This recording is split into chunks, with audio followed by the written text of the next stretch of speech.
Good afternoon. I am Specialist Lieutenant Kim Better, Michigan State Police Public Information Officer. Thank you for joining us for this afternoon's news conference. Joining us today is Governor Gretchen Whitmer, Colonel James F. Grady II, Director of the Michigan State Police, James Deere, ATF Special Agent in Charge for Michigan, FBI Acting Special Agent in Charge Reuben Coleman, Sheriff Chris Swanson, Genesee County Sheriff, and Chief William Rennie, Grand Blanc Township Police Department. Thank you. I'm here as governor to bring the full support of the entire state of Michigan to this community. I want to thank all of our local law enforcement, state police, federal agents for their swift response. I want to thank local fire and EMS and medical providers for saving lives and caring for those who are still fighting for their lives in the hospital. And thank the incredible Department of Natural Resources Conservation Officer and the local Grand Blanc officer for their brave actions to take down the shooter and their quick response. I think we can see the best of public service in all of these individuals. As I said, I'm here as the governor, but I'm also here as a fellow Michigander whose heart is breaking by another mass shooting in a place that is supposed to be defined by togetherness and a close-knit community here in Grand Blanc. As a state, we know the pain of this too well.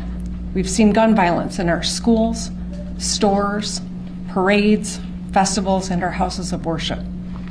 These are places that we go to feel connected, to feel safe, to be together. But today, this place has been shattered by bullets and broken glass. And this might be a familiar pain, but it hurts all the same. Every time. We cannot keep living our lives like this. I know that this community is reeling right now, and I want you to know that the state of Michigan has your back. Your grief is our grief. I ordered flags lowered statewide, and I spoke with President Trump yesterday, who wanted to share his condolences.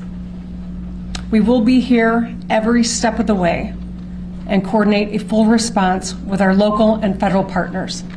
Folks here at the township, at every level, have been working closely together. If there's one thing I know about Michiganders, it's that we get through hard things together, and that's who we are. That's how the good people here at the Grand Blanc Church of Jesus Christ of Latter-day Saints live their lives. They worship together, they sing together, and they serve together. And that's why I was so proud to see powerful statements from interfaith leaders across Michigan denouncing this attack on a house of worship. They grieved for this congregation as though it was their own. They spoke with one voice for the basic principle that we all believe in, that you should be able to pray in peace in our state no matter who you are. I know that in the hours and days ahead, we will see the best of Michigan. We will see neighbors being neighborly, checking in with a call, bringing over some food, or offering a hug. We'll see medical providers work hard to save lives and treat those in need, with scars both seen and unseen. We will see this congregation unite and rally together like never before and continue worshiping together, singing together, and serving together. Because that's who Michiganders are. We will stay in close contact and continue to work together. Now, like everyone I know, we have lots of questions. How could this happen? What created this moment? Why? And that's motivated by a genuine motivation to understand, to learn, to prevent in the future. But I want to caution everyone. While we are working hard, while the good men and women who are working hard are doing so with due diligence at this juncture, speculation is unhelpful and it can be downright dangerous. So just ask that people lower the temperature of rhetoric. Keep your loved ones close and keep this community close to your hearts. Let's keep doing the work together. Let's be kind and let's love our neighbors. Thank you, and now I'd like to introduce the head of the Michigan State Police, Colonel James Grady.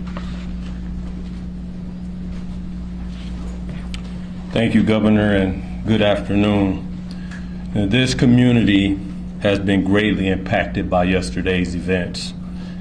We are offering our deepest condolences to those affected by this tragedy. This horrific event is something that this community has never experienced. It is important at this time that we come together to support one another in this time of grief. We stand ready and willing to assist both our local and federal partners with any additional needs as this investigation continues. The Michigan State Police immediately responded alongside our public safety partners to secure the scene, provide support to our neighbors with our emergency support team serving search warrants, the bomb squad and K-9 team sweeping numerous locations for evidence and explosives. Additionally, our forensic science laboratories and our special investigations section continue to investigate the officer-involved shooting and work alongside our federal and local partners. I'd like to take a moment for everybody to remember that last year we put together an initiative called Stop a Plot. While we are committed to keeping our community safe, we also need your help. Again, it takes everybody. 53% of mass attacks leave a trail of clues leading up to them. And 2/3 of mass attackers elicited behavior that caused concerns.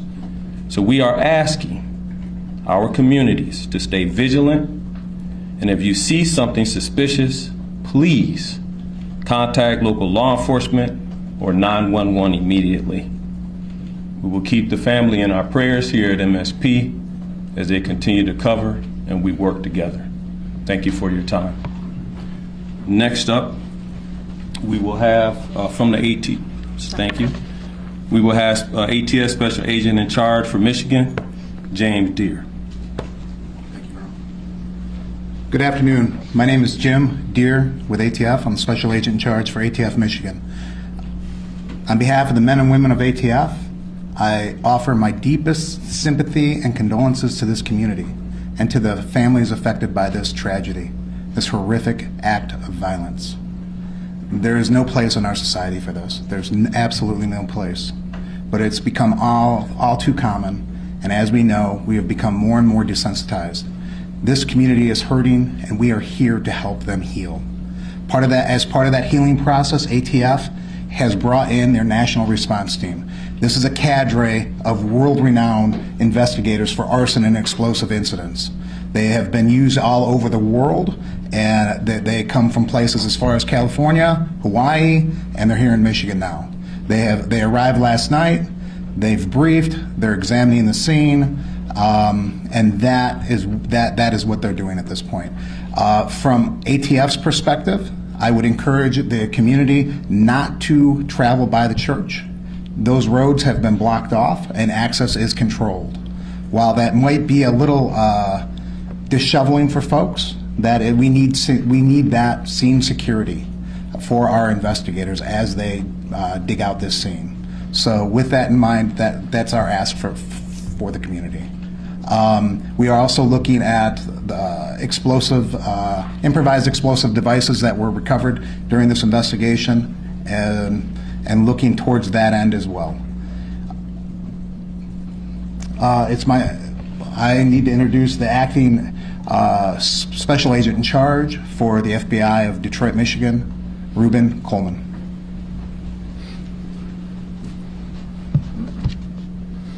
My name is Reuben Coleman. I'm acting Special Agent in Charge of FBI Detroit Field Office, which represents the entire state.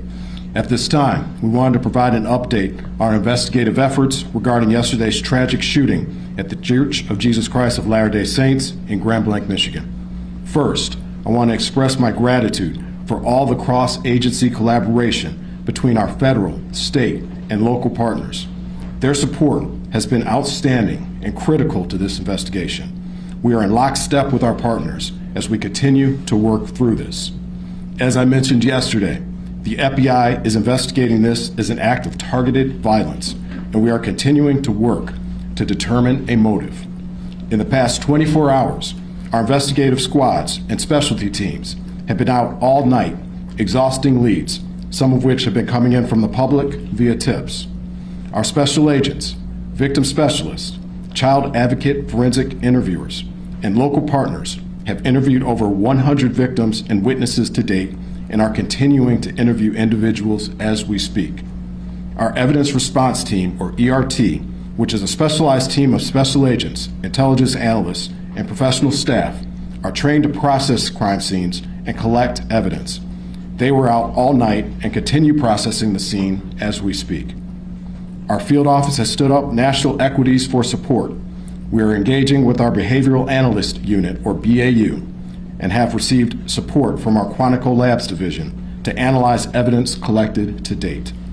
We received assistance from our FBI field offices across the country to support this case and follow down leads.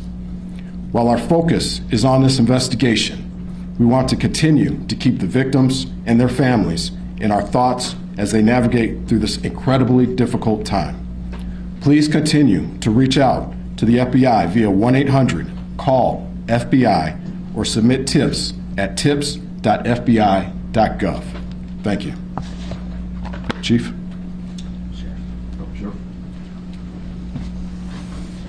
You prepare in peace to perform in chaos. I saw it live. I saw what you trained for, what you planned for, and the reality hit yesterday morning on a bright sunny day when people went to worship. But what I also saw is every level of government law enforcement work together for the good of the people. What I witnessed was people putting their lives at risk that had 2 months on the job as an EMT, or brand new firefighters, veteran firefighters, and law enforcement, just to bring a sense of stability to a scene that was chaotic and dynamic. As the sheriff of this county, I see the great people every day. But I want this community to know that those ranks and those agencies that were mentioned before me, we worked together. We worked in concert, and we did the job. And there's more to do. I will tell you, the sheriff's office dedicated every county sheriff medic that we had available, patrol, investigators, we did interviews, emergency management, whatever the task was needed. The sheriff's office worked with everybody that you heard and many that you don't know to bring justice and also order to this scene. But I will tell you, the days are continuing. We have 31 marked cars on as we speak, making sure schools that are in session, in churches that are planning Bible studies, regardless of faith-based, that they will be protected. Anybody who calls in, we will be there like other law enforcement to settle the community and bring a sense of calmness to people. There is an uncertainty, but law enforcement, especially this sheriff's office, will bring that to you. I will tell you that there are noble heroes who do not wear a uniform that went to that church yesterday. You're going to hear their stories as we lay out this case with law enforcement, but I will tell you this, those heroes from that church did their job. And it was led because of a police department. So law enforcement from this township is led by a chief who demonstrated leadership right out of the gate. And my honor is to announce him as the final speaker, Chief Rennie of Grand Blanc Township. Thank you, Sheriff. Evil. This was an evil act of violence. That's exactly what this was. And this is not Grand Blanc. This does not define Grand Blanc and who we are. We are a community, and I am confident that together we're going to build a stronger community due to this incident. Now, an update. This left 5 people dead, 8 people injured.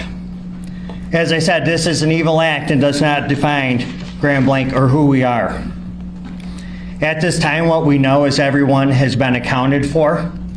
We still are in the process of clearing out that church, but at this time, everyone is accounted for. We ask that you stay away from the scene. Let us work to clear this call so then we could get back to normal. That's what we all want. Grand Blanc Township police officers, the community of Grand Blanc Township, we're hurting. And we know that you are hurting as well with us. I want to remind you that we had the Family Assistance Center open. They will be open Monday and Tuesday at the Genesis Athletic Club from 8 a.m. to 8 p.m. That address is 801 Health Park Boulevard, Grand Blanc, Michigan 48439. Seek service, let's come back together and be stronger together and better.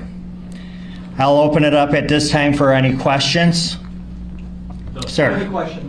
When it comes to the act of violence, can you define why it is considered an act of violence, not something more serious like terrorism?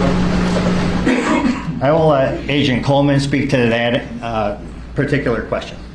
Yes, as of right now, we are calling it an act of violence as this is an investigation that is continuing. We are continuing to receive leads. We're continuing to run down all information. And once we're able to ascertain definitively what we have, that's when we'll make those statements. But as of right now, this is an act of violence. Thank Can I follow you. up on that, please?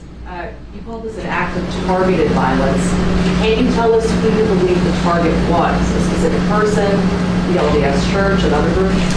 Well, as of right now, again, as this is an ongoing investigation, what I will say is when I say targeted violence, I mean targeted within our state and within our community.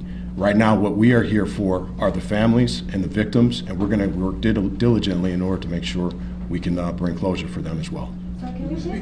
Motive, there was some chatter that the suspect's ex-girlfriend was a Mormon or something of that nature, chatter online about that. Is that something that you can speak to or any possible motive? That is something I cannot speak to at this point in time. We heard that someone was arrested after driving through the barricade near the church. Can you share any information on that, why they were arrested, maybe what their intentions were? Yes, Chief. Yes, I could speak on that. Yes, there was an incident out there. We are still in the process of investigating that incident, whether or not it's related or not. I could tell you that we do have a 21-year-old person in custody for that incident right now. Does the suspect have any prior criminal history or no contact with law enforcement? Are you talking about the suspect from yesterday or today? The suspect from yesterday.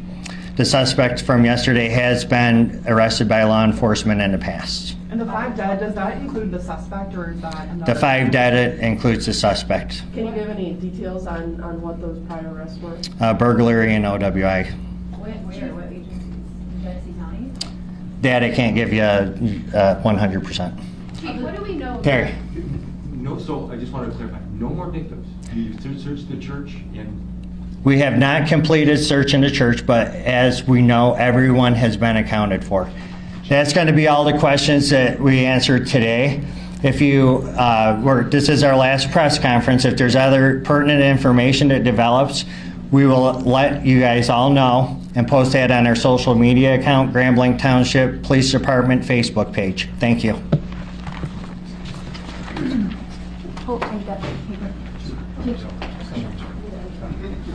Thank you. Sorry. I'd just like to note that Dr. Michael Danick, the Medical Chief of Staff from Henry Ford Genesis, will be available for questions after this news conference. He's here on the side of the room. Does anybody need any spelling of names? No? Would it be possible to just bring him up right now? Sure. We're good. Yep. Can we also confirm right now, are there 8 injured still at the time? So it's 5 dead, including the shooter, and 8 injured? Correct. Thank you.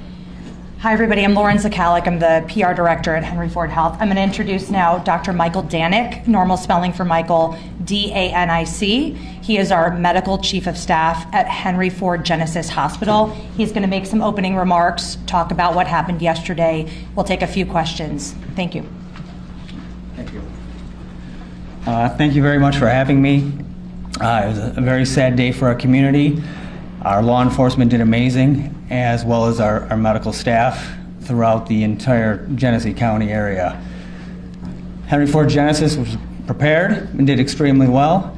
And we also like to thank Hurley and McLaren for taking great care of all of the patients. An update on what we have had is we had a total of 8 patients at Henry Ford Genesis from the ages of 6 to 78. 5 were gunshot wounds and 3 were smoke inhalations. 2 of the smoke inhalations have been discharged. 1 is still intubated at this time. For the gunshot wounds, 1 had sustained gunshot wounds, multiple to the chest and abdomen, is in critical condition. 1 had to the abdomen, is in critical condition still, but mostly stable. 1 of the victims did die in the emergency department. 1 child came in, was stabilized, and then transferred. And then there was another gentleman who had a gunshot on the leg. The trauma team was really well prepared for this. They activated the Mass Casualty Incident Command. Our trauma surgeon, Christopher Ash, was on the team, and John Vance, one of our other trauma surgeons, helped lead the charge. Dr. Sandy Ross was the ER attending at the time and did a phenomenal job of triaging. All of the community members came together. We hate having to prepare for these kind of events, but we are prepared, as well as the other hospitals in our community. We're very grateful to be helping to serve this community, and will continue to do for years to come. So, any questions? How many were under the age of 18? What round struck the victims? You said some were shot in the chest and abdomen. Was this with a rifle, 2-3-round handgun? Can you speak? I don't have information on the caliber. How many were under the age of 18? I don't have that answer either. What was the age range? It was 6 to 78.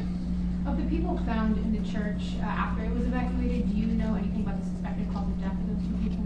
I do not, and I can't extrapolate either. Can you tell us more about the child that you mentioned? Was that child shot, boy or girl, 6-year-old? Had an injury to the arm, and out of an abundance of caution was transferred to another hospital. Was the injury a gunshot wound? Do you know? I can't verify that. Dr. Janik was one of the physicians that was treating patients yesterday. If anybody wants to ask him about his experience and just being there. I will say it was very interesting taking care of our community members in this kind of a traumatic experience. We had a number of our residents who were members of the church and were on site. Not only were they victims, they were also first responders. And having your friends and family come in injured and taking care of them is a really incredible experience. They were heroes. Those on the scene were absolute heroes, going in and out of the fire to drag people out, helping each other take care of the victims on the scene. And the community really came together. We'll take two more questions. I wanted to ask, have you ever seen anything even like to this extent in our community, and what was that like for you to respond to? Never in our community. A lot of us who have trained in the trauma settings have dealt with gunshot wounds, so everyone who's on the staff there has dealt with these types of injuries in the past. It's just strange when it's your community hospital. Last question. I understand there are some nurses that are on strike and wanted to help, but then were turned away. Are you able to talk a little bit about that? Yeah, we're very happy that the instinct was to help, and we have a great loving community, and the instinct was there, but I cannot comment on the work stoppage. All right, thank you.